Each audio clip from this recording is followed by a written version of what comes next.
Good morning, my dear students. I'm Meenu, your maths teacher. I hope you all are fine and doing your work properly. In the last video lecture, we have completed exercise 1.1 and today we will start exercise 1.2. So let us see. This is question number 1. Express each number as a product of its prime factors. Prime factors बनाने तो हम बेटा class 7 से ही सीख लेते हैं, तो वही हमें यहाँ पर करना है. ये एक डिजिट है 3825. I am discussing with you question number 1 part number 3 3825. इसके प्राइम फैक्टर्स बनाने हैं. सबसे पहले हम चेक करेंगे क्या ये नंबर 2 से डिवाइड होता है. नहीं होगा क्योंकि लास्ट में क्या है 5 है, तो 3 से ये डिवाइड हो जाएगा. 3 1s are 3 and 3 2s are 6, 3 7s are 21 and then 5. 1 2 7 5. Again ये 3 से हो जाएगा. 3 4s are 12 and 25. Now it will get divided by 5. 5 8s are 40 and 5 5s are 25.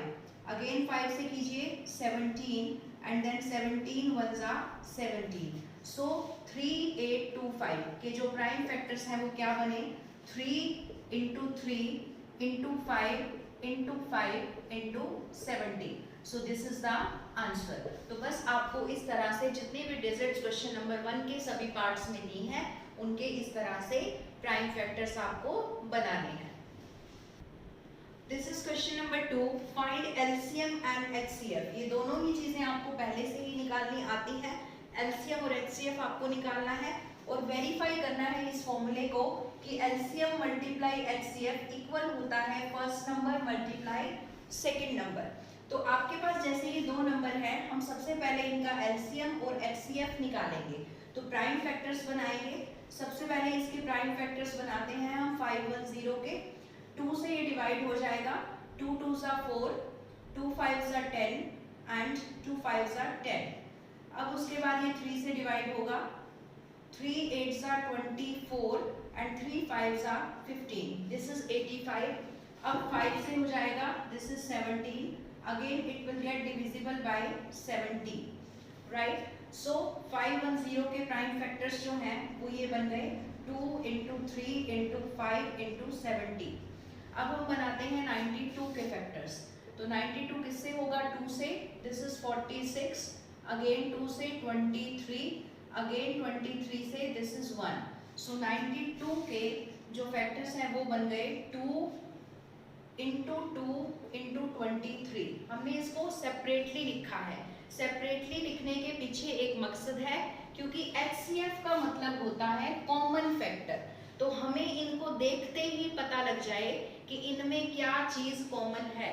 सिर्फ इसीलिए हमने इनको सेपरेटली लिखा है. तो आपको देखते ही पता लग रहा है कि ये चीज इसमें कॉमन है. 2 into 2 आपको दिखाई दे रहा होगा. So this is the HCF. तो HCF आपके पास आ गया 2 जो दोनों में कॉमन है. LCM क्या होता है.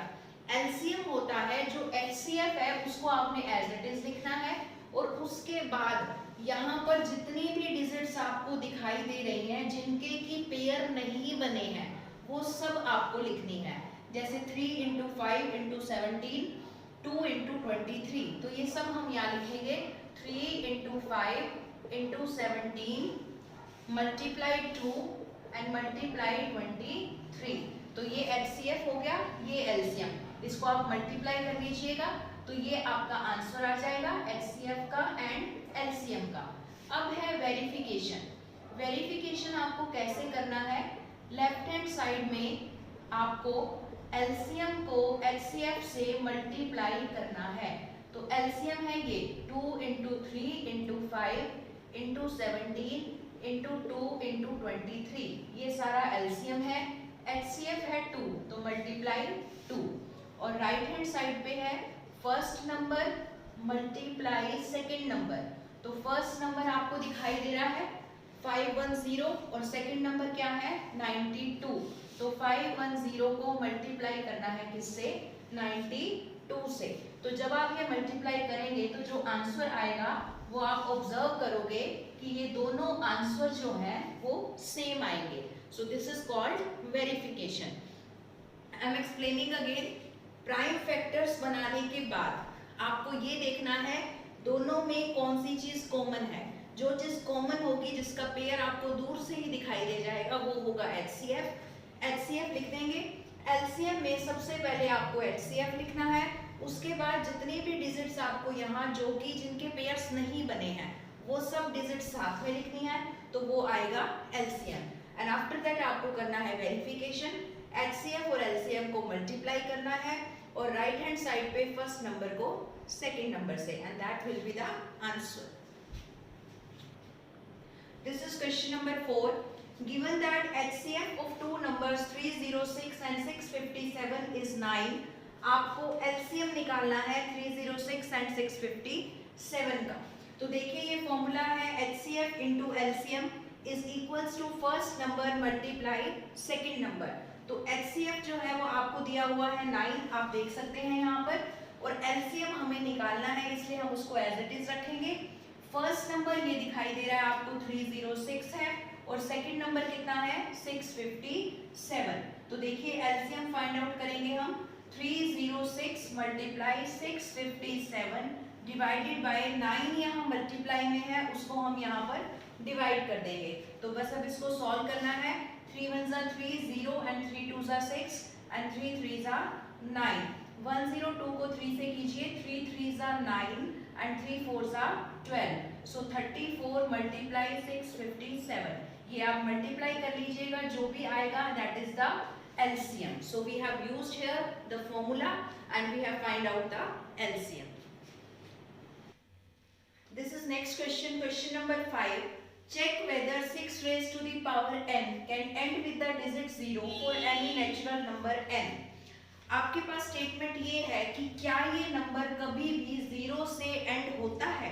ठीक है, अगर हम इसको प्रैक्टिकली देखें तो देखिए 6 raise to the power n natural number हमें यूज करने हैं। नेचुरल नंबर स्टार्ट होते हैं 1 से। अगर मैं n को यहाँ पर 1 ले लूँ तो 6 हुआ, n को अगर मैं 2 ले लूँ तो 36 हुआ, n को अगर मैं 3 ले लूँ तो 216 हुआ। तो आपको क्या कभी ऐसा लग रहा है कि ये नंबर 0 से एंड हो रहा है? नहीं हो रहा।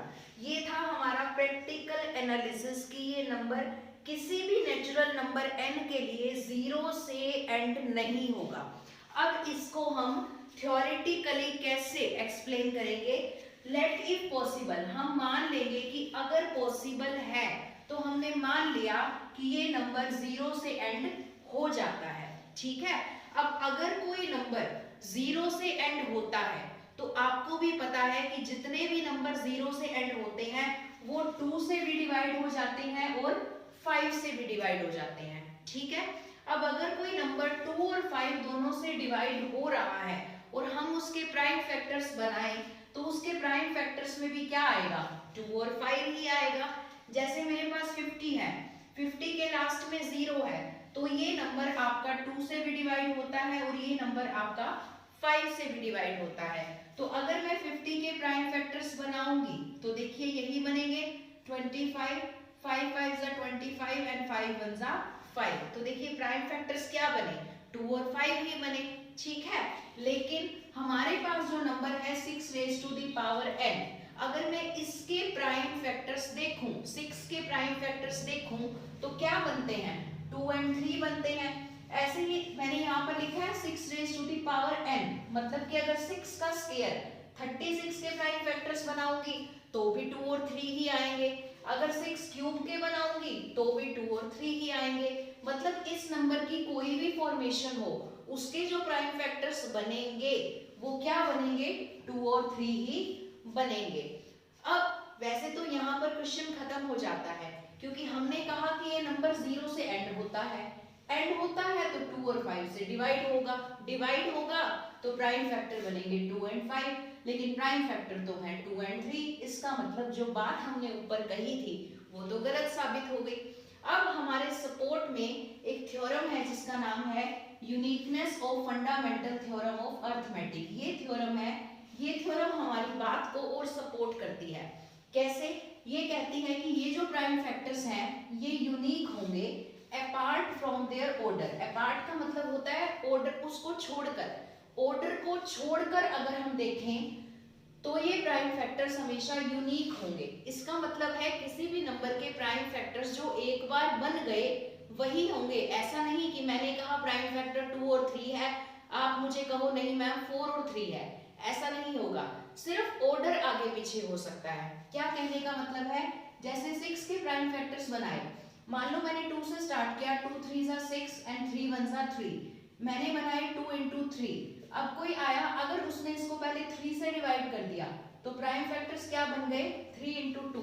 लेकिन देखो ऑर्डर आगे पीछे हुआ है, 2 into 3 या 3 into 2, लेकिन प्राइम फैक्टर्स वही हैं। प्राइम फैक्टर्स का ऑर्डर जरूर चेंज हो सकता है, लेकिन प्राइम फैक्टर्स जो एक बार बन जाएंगे वो यूनिक होंगे, वो वही रहेंगे। तो इसका मतलब जो हमने ऊपर माना था, सपोजिशन जो हमारी थी वो क्या हो गई, गलत हो गई। इसका मतलब ये नंबर जो है वो कभी भी 0 से एंड नहीं हो सकता। I hope this question is clear to you. So I have discussed with you exercise 1.2 and this is your homework. Do exercise 1.2 complete in your maths notebook. I am sending a PDF also in which you can see solutions of each and every question. So do your work properly. Take care and bye bye.